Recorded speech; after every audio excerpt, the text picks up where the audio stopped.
Tibetans right now spreads all the way from Australia, all the way to North America. India also, because you're a step closer to home, but the similarities that brings us together is our unwavering commitment to the Tibetan movement. And at the age of social media, you're able to see a lot of that.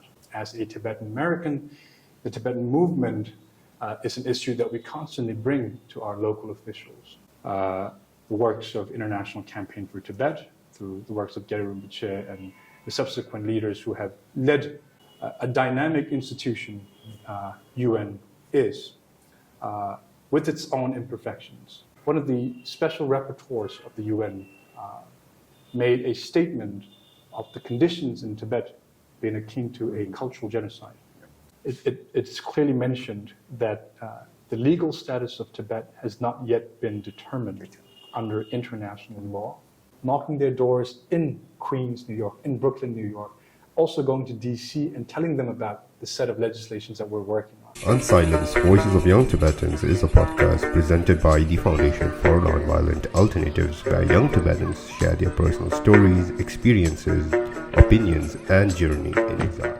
Tashidale, Namaste, and welcome to FNVS podcast, Unsilenced, Voices of Young Tibetans. Today we have with us a Tibetan who has studied international criminal justice and human rights, among other subjects, and has prominently served as a youth representative at the United Nations Secretariat.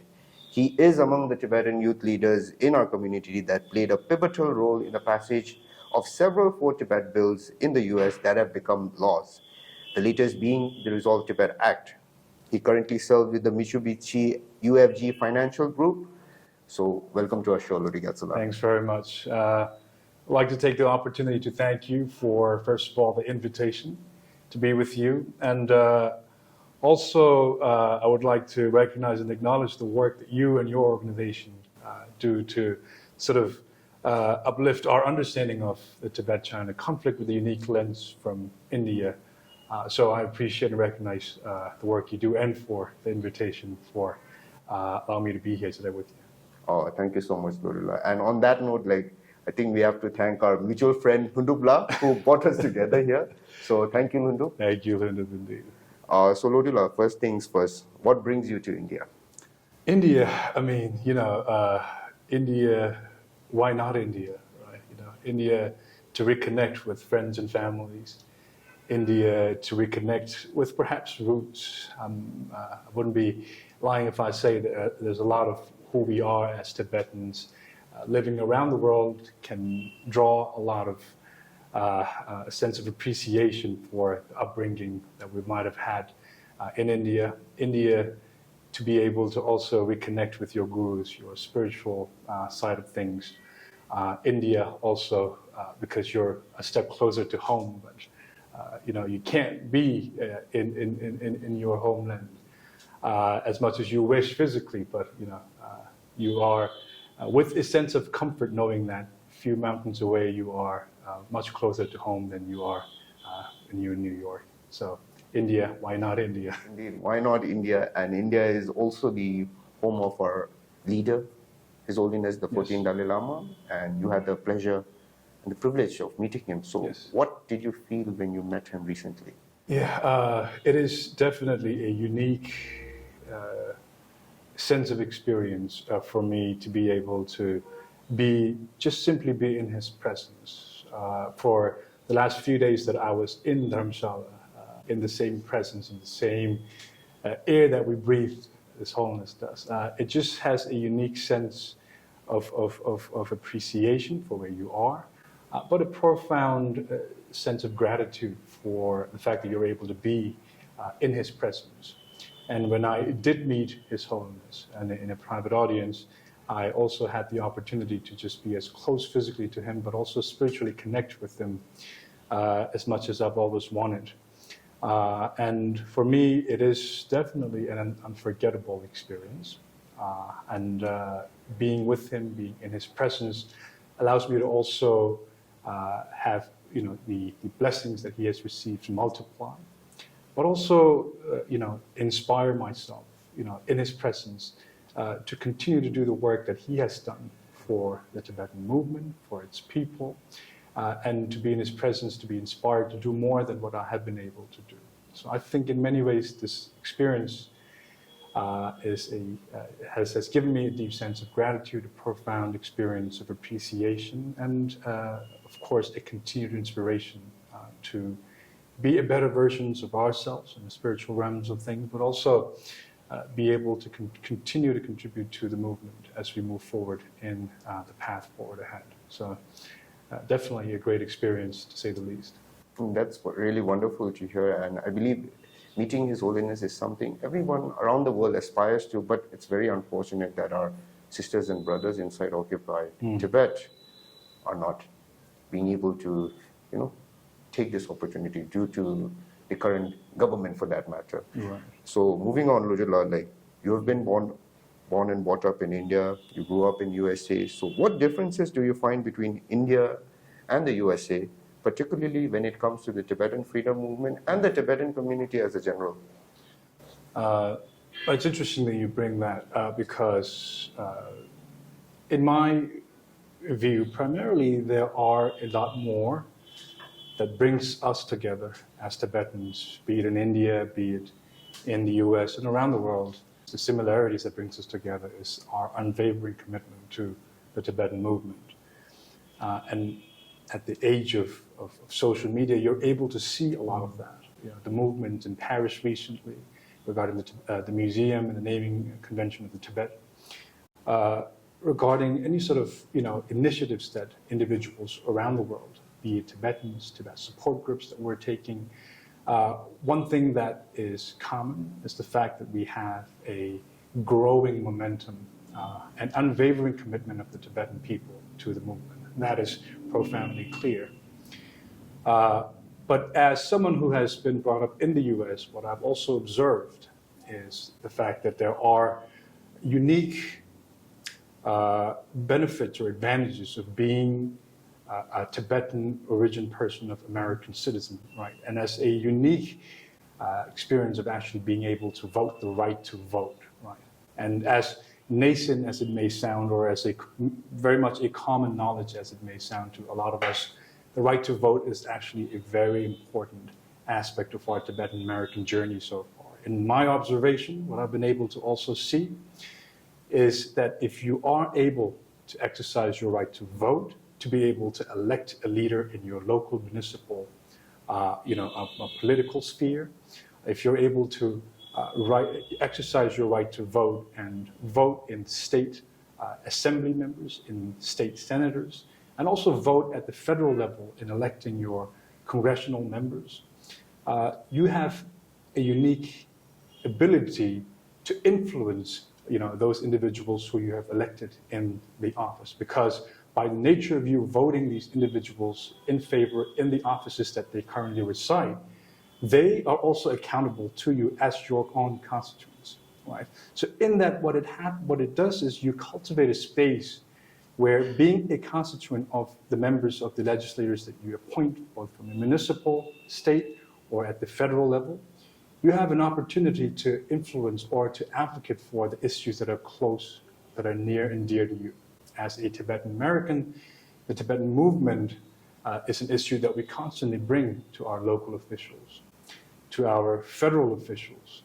And in all of that, we're able to lobby, to advocate for Tibet issues, be it in New York City, electing the right city council members and helping Tibetan people in the city districts with recognition surrounding the celebration of Tibetan New Year, which is actually an ongoing initiative that the council member in New York in Queens, Julie Wan, has been taking in the New York City Council, influenced by the very constituents, Tibetans, at the city level, at the state level, at the federal level. You can actually influence the individuals.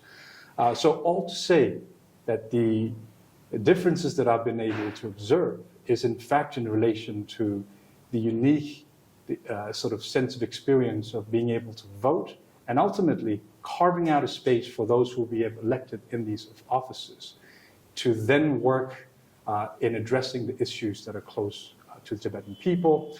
And we have that unique sense of opportunity for Tibetan people in New York, be it in New Jersey or Boston, what have you. We have that opportunity, that platform to be able to raise our voices at the highest order of our land and raise our voice to a point that it reaches the bills of which we worked on, reaches the desk of president, and turns into an actual land law of the land, so to speak. Right. So we, in my experience, have that unique set of toolkit that we must continue to take advantage of, and also by taking advantage, connecting with your local officials or local community members to continue to work in the right direction to preserve such a unique opportunity that we have. So that's probably what I would say in terms of some of the differences that I may have observed. So it's very interesting to know how Tibetans in America are becoming very much politically active in the American politics, for that matter, in the sense of having the right to vote their own leaders, and at the end of the day, raising the Tibet issue on a much higher and a different platform, for that matter. And something that I've come across, maybe even you might have seen, is like how Tibetans are rallying around. I think Representative Jim McGovern recently, like they want to support him. So there was some Facebook post that I've saw, but it's very interesting to see Tibetans being very active. And do you think that us Tibetans in India, many of us are legally applicable to become citizens? So do you think we should also slowly start to do this sort of exercise where we can bring the Tibet issue to our very own Indian government through a different way? I very much recognize the fact that there is a lot of ways in which the Tibetan people outside of US can learn from the best practices of the achievement of the Tibetan people in the US. What we create is an opportunity, a platform to cultivate best practices, and folks around the world, including in India, to sort of take lessons, right, from lessons learned from these experiences and be able to see how you can then replicate that into the workings of your own legislature. Not all government works the same, not all institutions work the same, not all countries have the similar form of governance, but there are unique opportunities in its own right to have the ability to exercise. So rightfully in the case of India, if we have a significant number of individuals who may have that ability to exercise the right to question their leadership, the right to raise your concern about the issues that are near and dear to you. And if there is, in fact, an opportunity to advocate and lobby like we do in the US, we must figure ways to sort of see how best practices can be learned and observed and be able to also then replicate into your local outfits. But, I do observe and recognize the fact that, not all government and agencies and institutions can be as open to the idea of letting folks in to their own private spaces to have their issues raised. And every country is unique in their own way of governance. But if there is such an opportunity, I believe there is a lot of lessons to be learned from the achievements of what we have been able to progressively achieve within the US. And then by no means this is sort of the very end of where we can reach. In my view, the foundations have been set by the works of International Campaign for Tibet, through the works of Gyatso Rinpoche and the subsequent leaders who have led the initiative to actually to its prominence, and then especially individuals who've worked with the ICT, raising the unique opportunity that they have to lobby at the US Congress on the issues of Tibet, has definitely to be recognized. And from them, there is a lot of, many other ways in which the ICT Europe works with different European countries and their member states to replicate such an effort.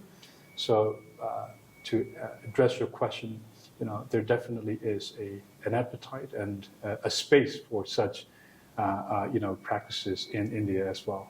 And I think, forums like this, forums like others should sort of work to collaborate with organizations that has these knowledge and capacity to see how we can sort of best exercise that right to achieve such goals. Indeed, and it would not only be us Tibetans, voting. Like these days, we have leaders in different countries, like in Canada, Pujila Kapuche. In America, we have Aftab Purewal, like his mother being a Tibetan. In Europe also, there are different Tibetan leaders holding government positions in different matters. So moving on, Lodula, like I've mentioned in your introduction that you worked at the United Nations. So what do you think United Nations as an organization can do for the Tibetan Freedom Movement to get traction, considering the fact that there have been various resolutions passed on Tibet, but all of which have been several decades back. I mean, and on top of this, there was some good news recently in the sense that 15, if I'm not wrong, 15 different Western countries raised the issue of Tibet and East Turkestan, for that matter, in the UN General Assembly. Yeah. I'll take your first point first. I've had the unique opportunity to work with the UN as a UN youth representative. I've had the opportunity to intern with organizations that are affiliated with the UN. And sort of in my way of climbing up the ladder within the UN system, been able to interact with a number of different international non-governmental organizations, having their consultancy status affiliation with the UN, I've been able to work in my capacity as youth-led initiatives at a global stage through the UN. There's a platform under which the Youth Steering Committee within the Department of Public Information, or what used to be DPI, now the Department of Global Communications Civil Society Unit, allows space for young people to interact with the UN system as a whole. It allows opportunity for the young members of the Youth Steering Committee to participate in discussions of the UN General Assembly, the committee, different committees of the UN General Assembly. And also, as part of the UN Youth Program, you also have the ability to interact through the ECOSOC Youth Forum, the High Level Political Forum, and a number of different important initiatives. And one of which I am quite proud to have been a small part of is the passage in the year 2015, the passage of Resolution 2250, a one-of-a-kind resolution from the UN Security Council that talks on the importance of participation of youth in peace and security. It talks about 3 Ps, the protection, partnership, and now I'm forgetting the 3rd P. Basically, and participation rather. It basically talks about the importance of engagement of youth in all levels of decision-making within the UN, within different countries that are part of the UN member states, allowing the countries to realize the importance of the very unique and important skills and the contributions that youth can make to the decision-making table. And in all of that, I say this to say that I've been able to understand and observe what a dynamic institution UN is, with its own imperfections. UN, in my view, will never be a perfect institution. It will continue to aspire to uplift the world from the issues of conflicts and insecurities, and food insecurity, malnourishment. But I don't think the UN needs to be a perfect institution. I'm often reminded by the quote of the second Secretary General of the United Nations, Dag Hammarskjöld, who actually lost his life in promotion of peace in the issue of Congo, who once said, the UN is not created to bring humanity to heaven, but to save humanity from hell. Paraphrase it a little bit. In that, what you realize is that UN as an institution will continue to be an imperfect institution, but its importance to the global operations of things, from anything from the UNICEF feeding hundreds of millions of young kids and children around the world, to the OCHA, the Office of Humanitarian Affairs, sort of working to alleviate sufferings of many individuals held in the crossfire of wars and conflicts. All to say that given what the UN has been able to do, it has a lot of space for improvement, and especially within the UN Security Council, there has been a number of different discussions, often led by India and other developing and middle powers, so to speak. You rightly assert the terminology that has been thrown around a lot these days, in its own sort of sense of rightful position within the UN Security Council, of which the membership has been created post World War II, of the victors of which had the privilege of sitting as a permanent 5 members. And And such a group of individual nation states doesn't necessarily reflect the arrangement of power in today's world. So I very much agree with the fact that there needs to be a lot of changes, reformations within the Security Council and otherwise that needs to be done.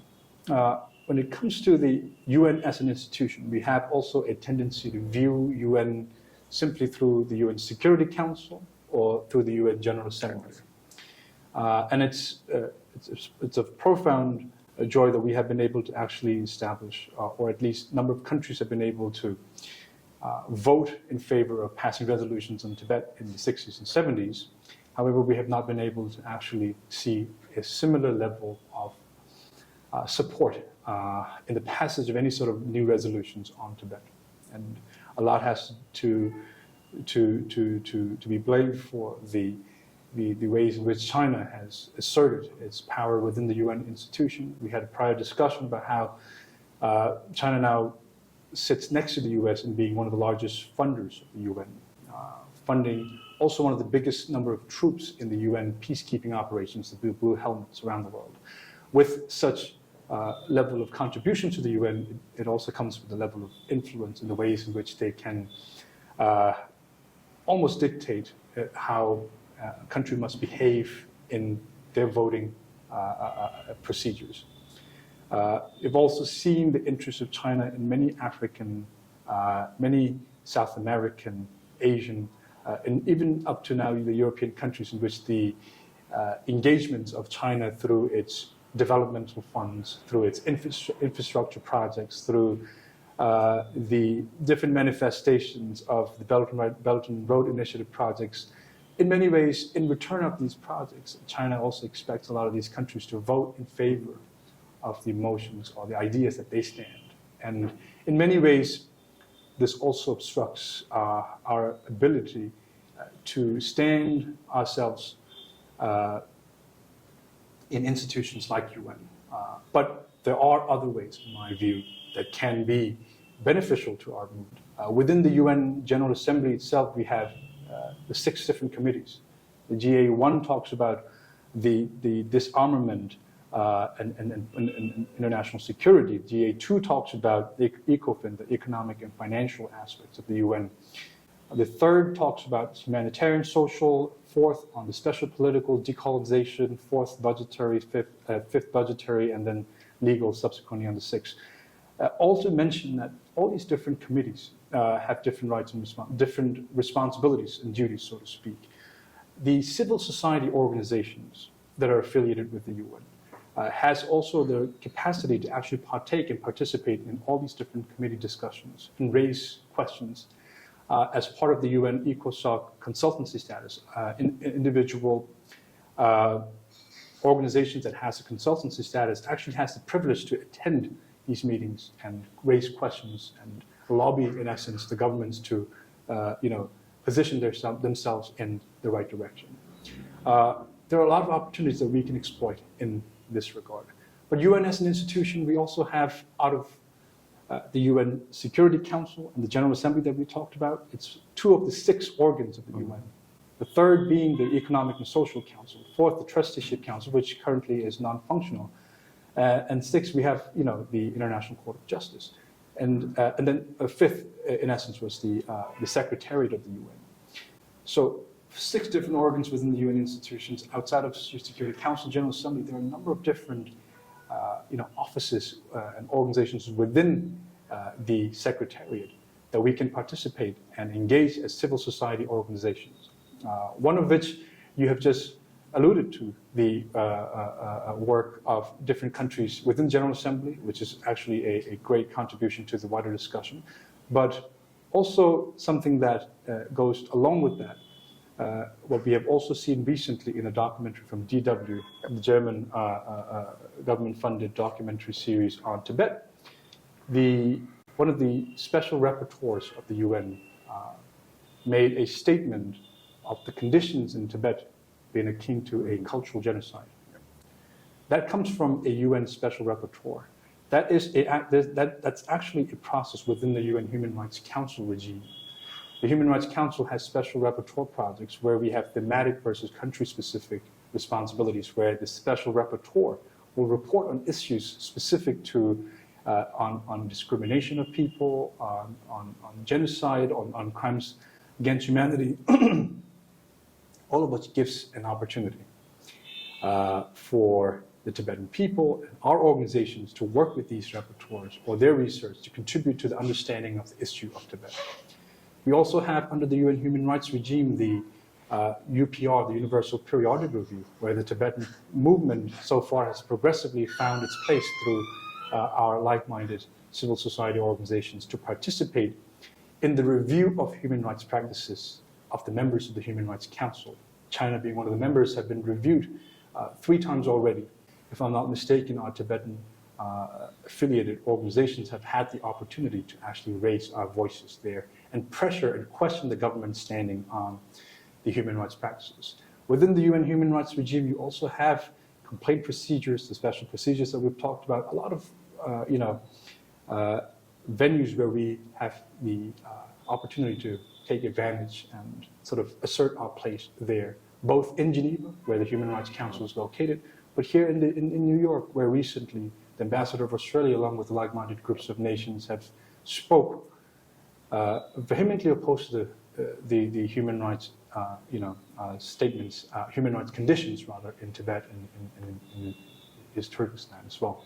So all to say that understanding the current reality of the UN, the position of China, and its influence around the world, I've done what I could to lay an idea, a foundation to where we can actually exercise a number of different opportunities to raise our voices within such a large global institution.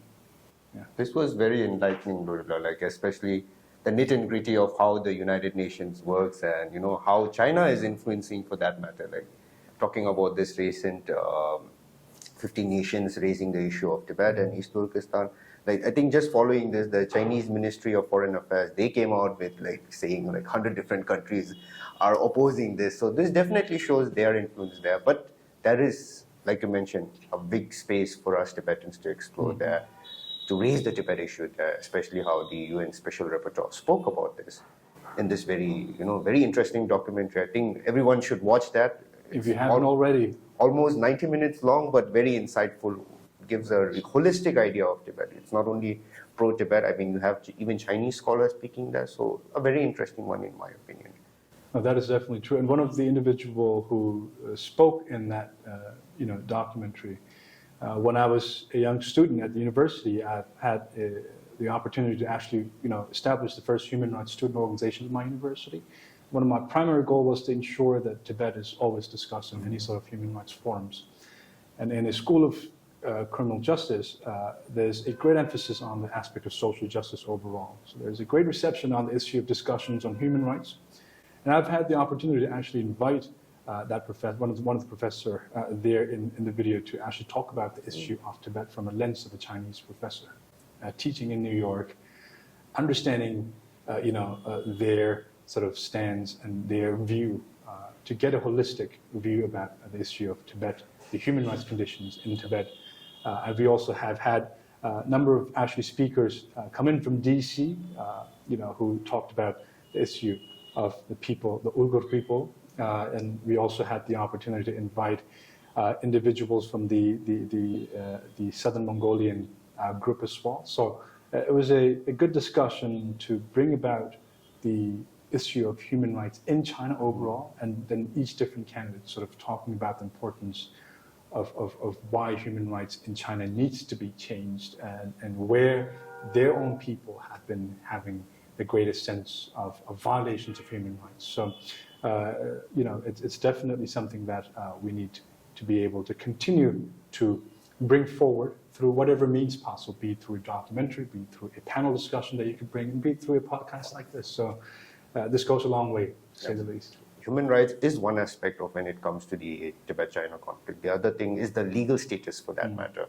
So being a student of this very subject, what do you think is the legal status of Tibet in that matter, in the sense that what can these international agencies do when it comes to it. I mean, recently the ICJ, they came out with a statement when it comes to the Israel-Palestinian conflict going on, so it was well applauded. Do you think they can do something similar when it comes to Tibet, or do you think Chinese pressure is too much, even in such spaces?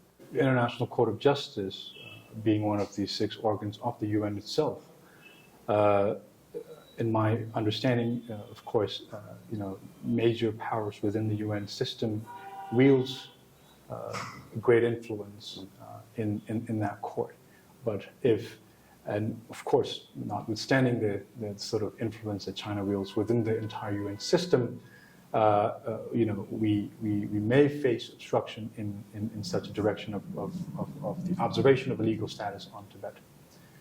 But the ruling of the ICJ in the case of Israel and Palestine, if it means anything, it can have its reverberations felt across people of oppressed nations. And in that direction, I feel that this could be one of the platforms where we can exercise such, or at least attempt to exercise our ability to discuss on a forum like that on the legal status of Tibet. There's also the idea of universal jurisdiction under international law. Famous cases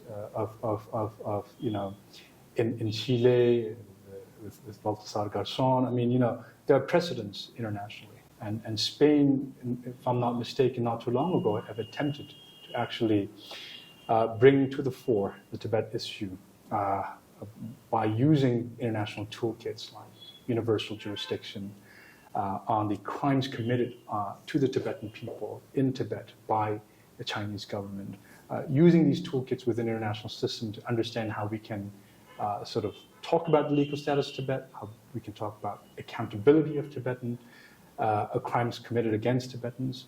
But the increasing power of China has also sort of overpowered our ability to sort of bring to the fore some of these discussions. But one must not be disheartened by that, because there are a number of different avenues in which we can, in fact, achieve a further discussion on the legal status of Tibet. One of the point that I would like to make a note of is in relation to the recent passage of the U.S. law, the Resolve Tibet Act. In its primary discussion, there's been a lot of discussion surrounding many aspects of the rights of Tibetan people, the self-determination of the Tibetan people and its nations, and more importantly, on the legal status of Tibet. And it's clearly mentioned in the initial sort of wordings of the law, the bill. It's clearly mentioned that the legal status of Tibet has not yet been determined under international law, and that the resolution to the Tibet-China conflict or the dispute has to be resolved through dialogue, and that the bill specifically talks about the resumption of dialogue. But to revisit the very first point, the bill really sort of emphasizes that we need to continue to open discussions surrounding the actual legal status of Tibet, that under international law, consistent with that of the international norms and laws, that there has not been rightfully determined an actual legal status for Tibet. And what it does is opens up space for further discussions. This bill in and of itself is an extension, as you are aware, of the initial 2002 Tibet Policy Act. And that bill has laid a foundation to what we can do on the issue of Tibet. And for us, if you look at this, 10 odd years later, we're able to use that as a foundation to further create more legislations in the US Congress and have them signed into American laws, laws of which actually talks and discusses about the importance of undetermined legal status of Tibet. And it opens up further discussions. More countries should take inspiration from the laws that has been determined in the US and be able to then replicate that, or take inspiration at least, and sort of figure out ways to further build on that, because US through these set of legislations, have really created a foundation for other countries to, have a more extensive dialogue around these contentious topics. And I feel that the legal status of Tibet will continue to be a discussion consistent with that of the international law, where we continue to find space in it. Yeah, very interesting point, Lodoe, of how the legal status of Tibet remains unresolved.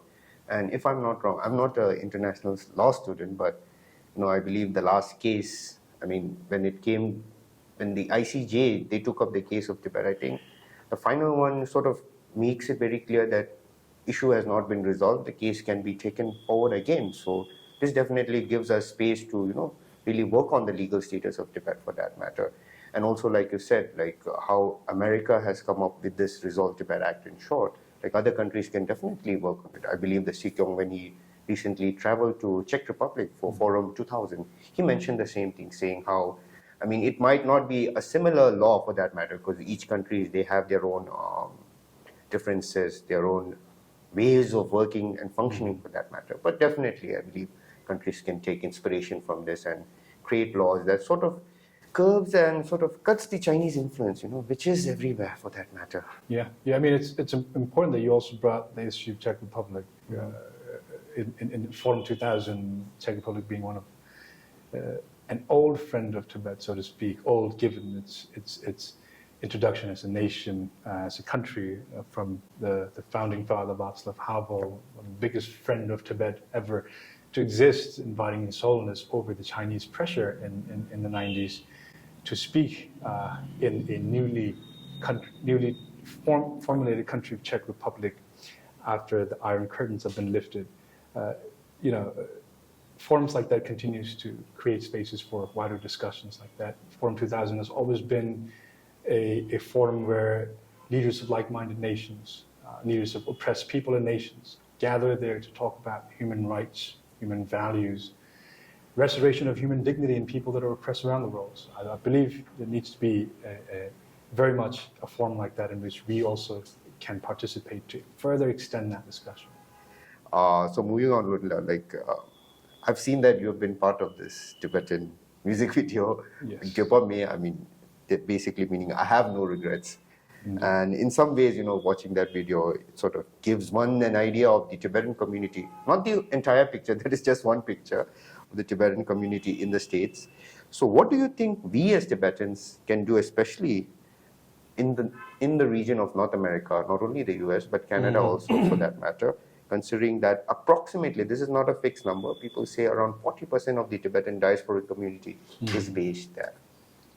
Well, that's definitely true. Well, thank you for noting that as well. The very first point regarding being in a Tibetan music video. It's actually one of the few that I've been a part of. I've collaborated with a number of Tibetan artists to, in essence, in my way of contributing to understanding of the Tibetan people, the culture, the music, which are innately very much a part of us.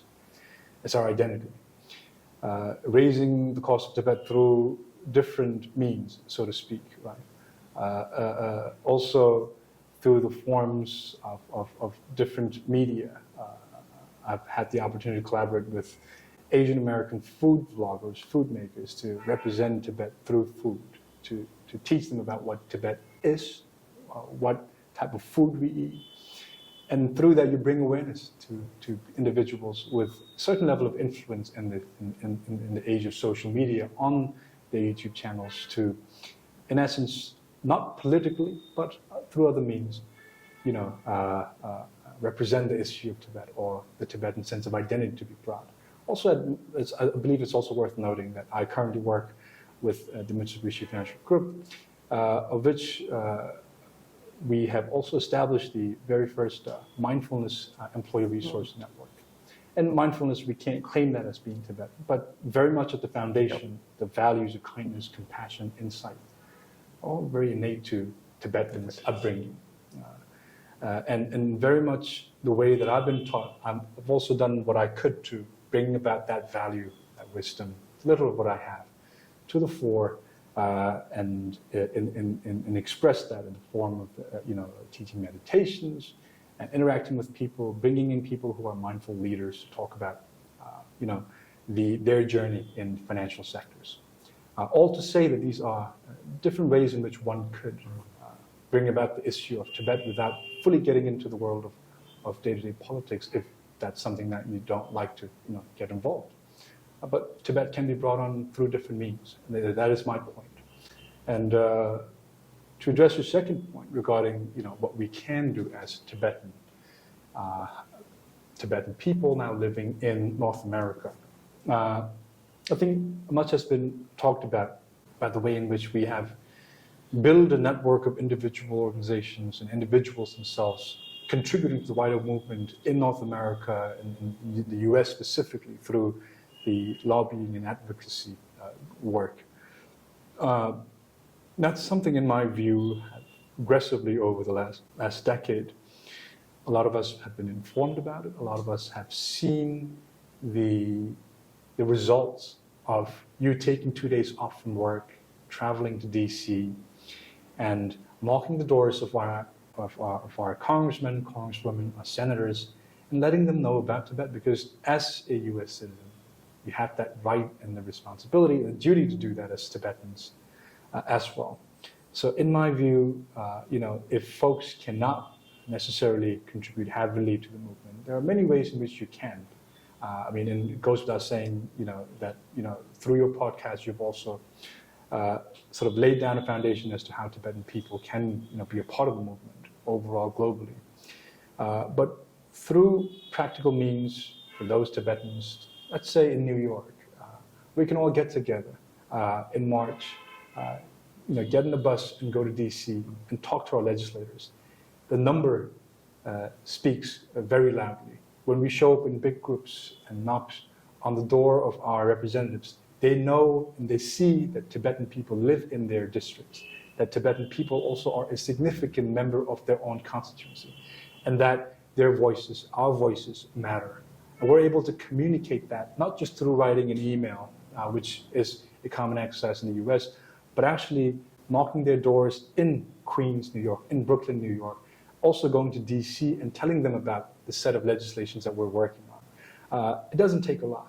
And being there matters a lot, because a lot of the Tibet legislation so far that has been able to be approved and signed into American law, of course, a large part of the work has been done by International Campaign for Tibet, the Office of Tibet facilities in DC. Of course, the Office of Tibet and ICT has done an incredibly great job in being able to lay the foundation. But it also creates a platform for the Tibetans living in the US, for example, to come and participate in events like Lobby Days, where we're able to communicate directly to our legislators the concerns that are near and dear to us. And an indication of the increasing interest that we've been able to see in the Tibet lobby this year round, before the passage of the Resolve Tibet Act, the Tibet Lobby Day this year had more than over 200 individuals across the US, be it from Oregon, from West Coast and California, to Midwest, to Texas and all that, up to our East Coast members, have all gathered in large numbers to knock on the doors of our representatives, to our senators, to let them know that we need to have the Tibet legislations passed. And rightfully so, these were passed. The Resolve Tibet Act, of course, given its some of the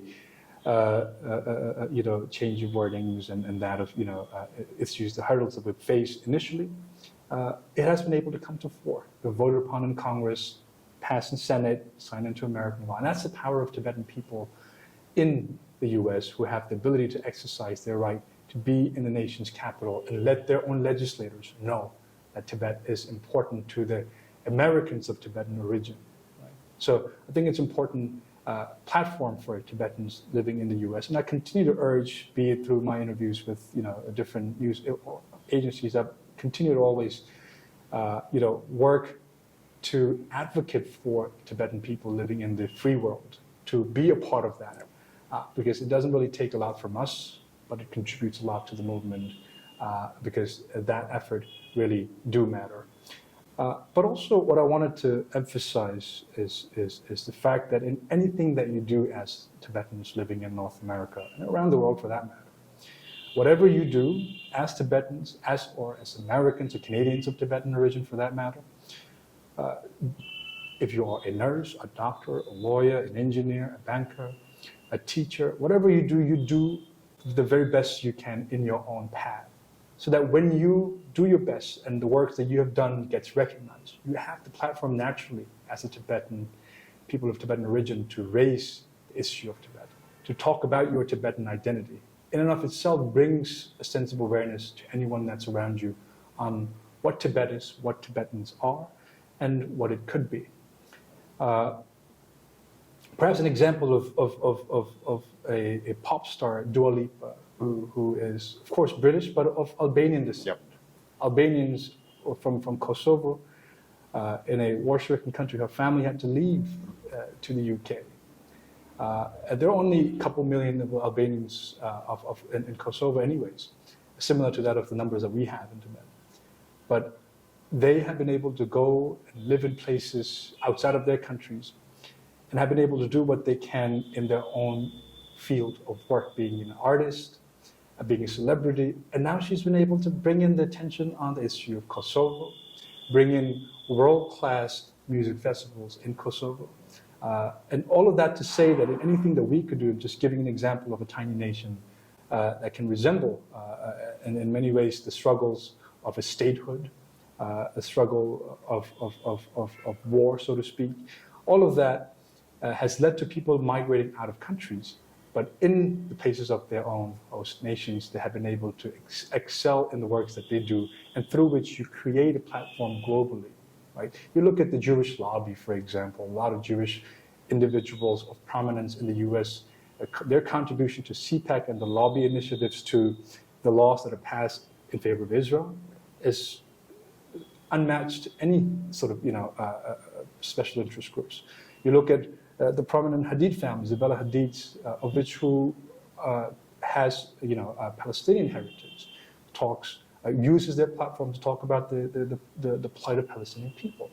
All of that to mention basically that in anything that we do, having an opportunity to do what we can do best in the free world, we do our best so that we can hopefully one day create our own platform to raise issues of Tibet to the rest of the world.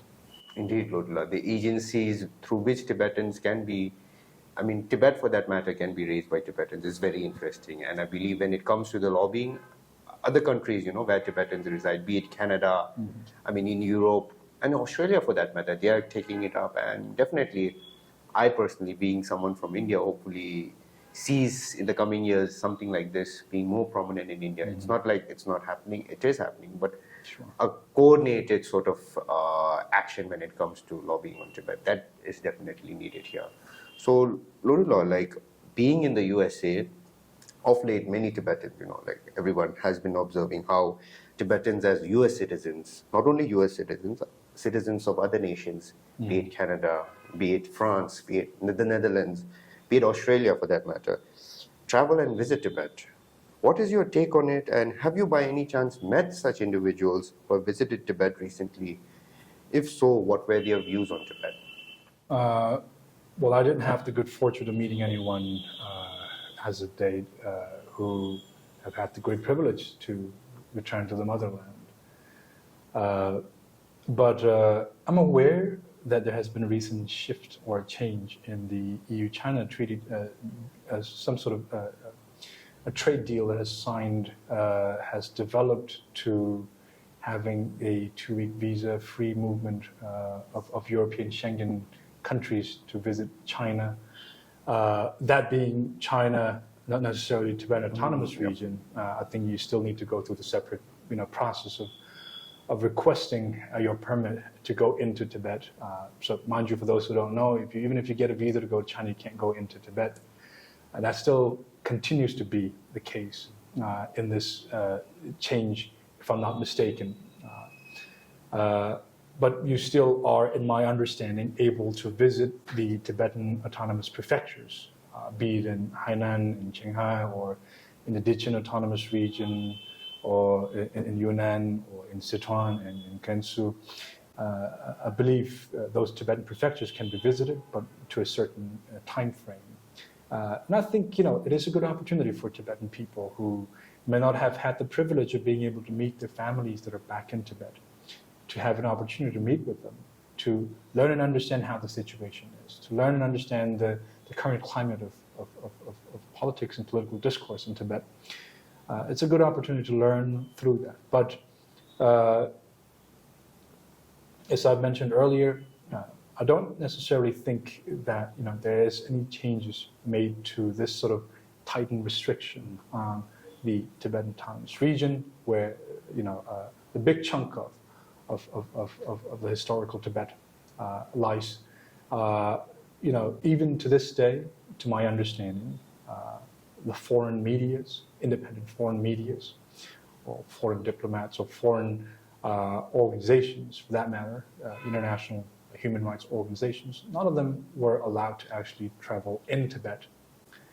Even if you have a permit to go into Tibet, as you're aware, you have to still be continued to be guided by a local government-approved tour agency to be taken around Tibet. And you don't have the liberty to actually step out of that schedule that they create for you to listen to everyday Tibetans, to understand the plight of living under the Chinese Communist regime.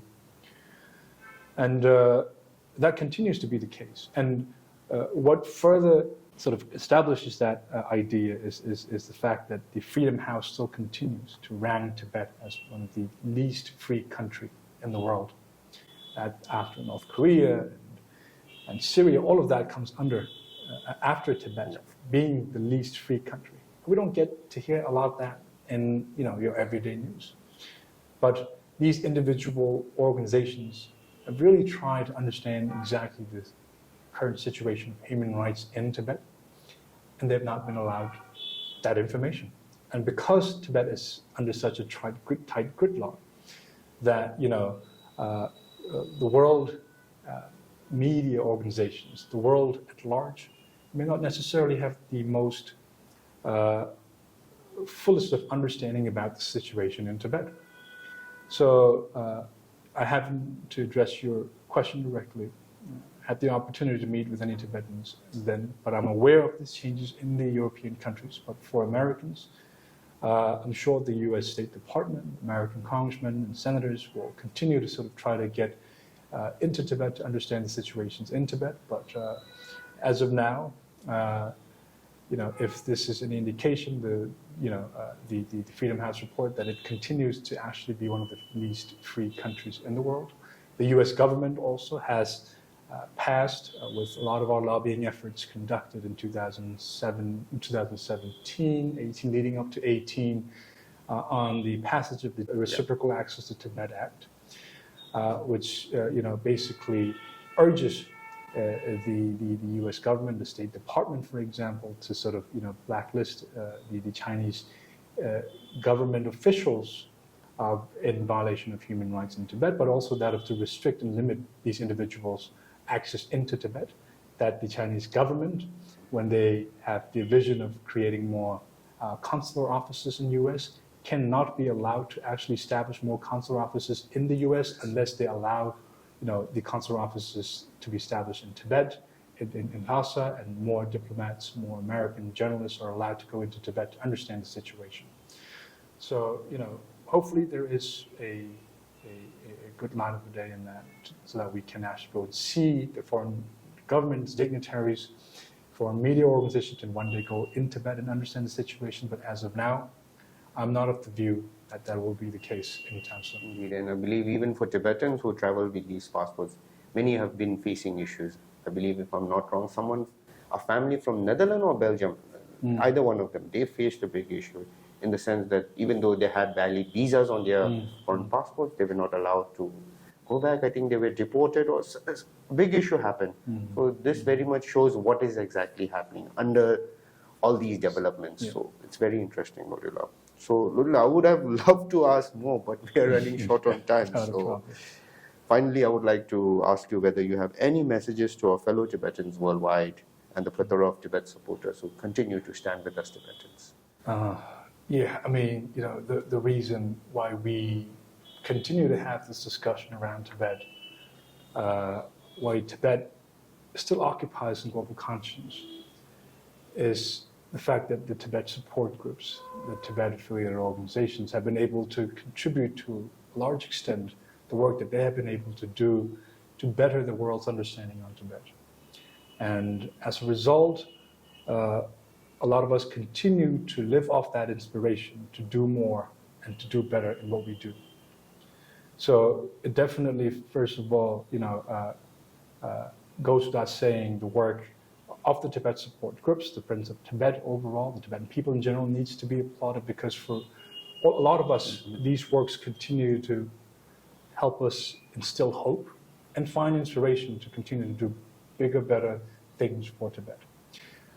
But what I also think is an important aspect of the movement as we move forward is there's a lot that one needs to learn and collaborate with one another.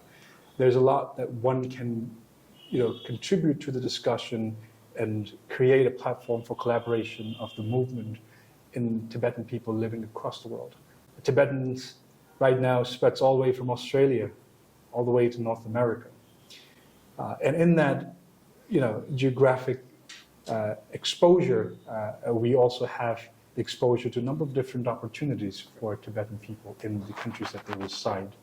And in all of that, I want to encourage everybody that I've mentioned earlier to do what they do in their daily lives, but to do what they do in the best of their capacity, to be able to create a platform for yourself to raise awareness about Tibet, and also continue to collaborate and share best practices of lessons learned through lobbying practices in New York, through practices of advocacy in Geneva, through all of that, to collaborate our effort to see how the movement can be moved forward, because I feel that there is a lot of reasons for us to be hopeful, and we must continue to find inspiration in the work that we do around the world.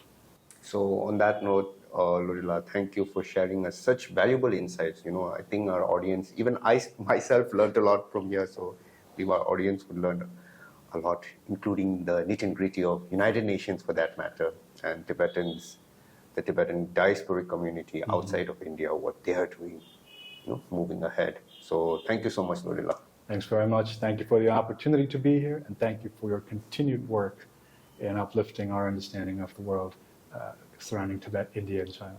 For more updates and videos by FNVA, click on the link and please subscribe to our channel.